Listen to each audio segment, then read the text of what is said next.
recently, Alan Wake received a remaster for modern consoles and PCs. While I knew it was a well-liked horror game, I never actually played it for myself until now, so I thought I'd make a review of my experience, which will hopefully be interesting to both newcomers and old fans. Alan Wake is a supernatural thriller that was originally released for the Xbox 360 in 2010.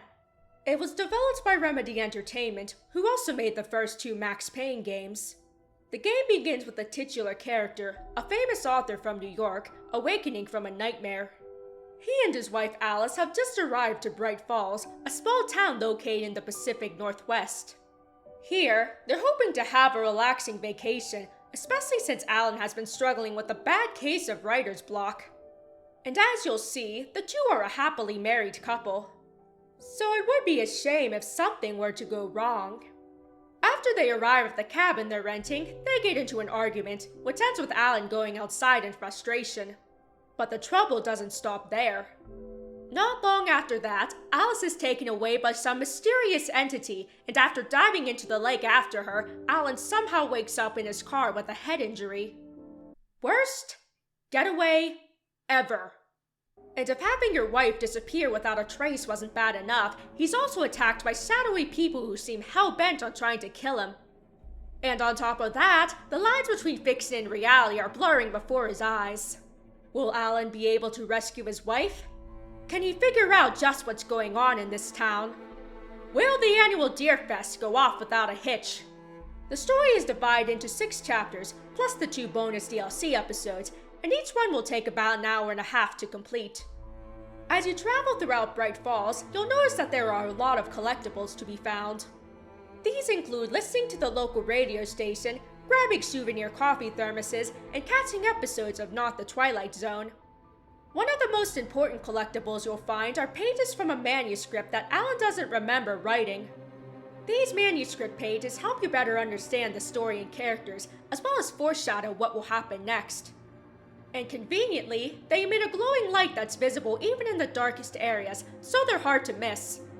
Speaking of light and darkness are an important part of the game's narrative and mechanics. During the daytime, things are pretty calm, and you don't have to worry about anything dangerous ambushing you. But when nighttime arrives, things become a lot more chaotic.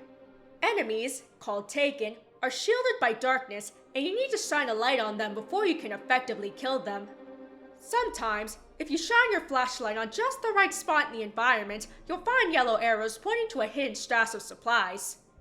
Later, it's not just the Taken that are after you. It won't be long before large objects literally throw themselves at you, and the only way to eliminate them is with light. You know things are bad when even the scenery is trying to kill you. The gameplay is largely action-based, where you'll have to time dodging enemy attacks and weakening them just right before shooting at them. It's also quite satisfying to destroy multiple enemies in one hit with a flare gun or other strong weapon.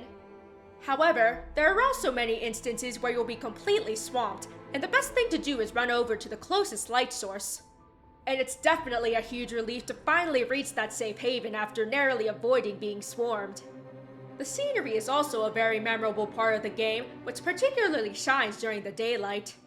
Whether it's visiting the diner and chatting up the locals, or stopping at the National Park's Visitor Center, it definitely feels like a real-life rural American town.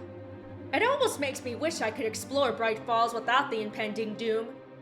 Luckily, the story is more than enough to keep you hooked. With how much the narrative relies on its in-game fictional stories, there's a lot of questions as to what you should believe is real, and just who is pulling the strings. Even when major plot points are revealed, there's still a lot more to the story that will keep you playing until the end. Hopefully there'll be a proper sequel one day, given the cliffhanger that the last bonus episode leaves us on. From what I understand, the only major changes that Alan Wake Remastered provides are some updated graphics and director's commentary. If you're a previous fan, it may not be worth buying again, especially since the visual upgrades aren't too significant, and there isn't really much added besides that. However, if you're a newcomer like me, I would definitely recommend this one if you enjoy mystery and thriller stories. I was thoroughly invested in the game, and while the narrative takes precedence over the gameplay, I had a lot of fun with that as well. I can see now why this game was so well liked, and if you haven't played it yet, I'd say now's as good a time as ever. Thanks so much for watching. If you enjoyed the video, be sure to click like and subscribe if you want to see more.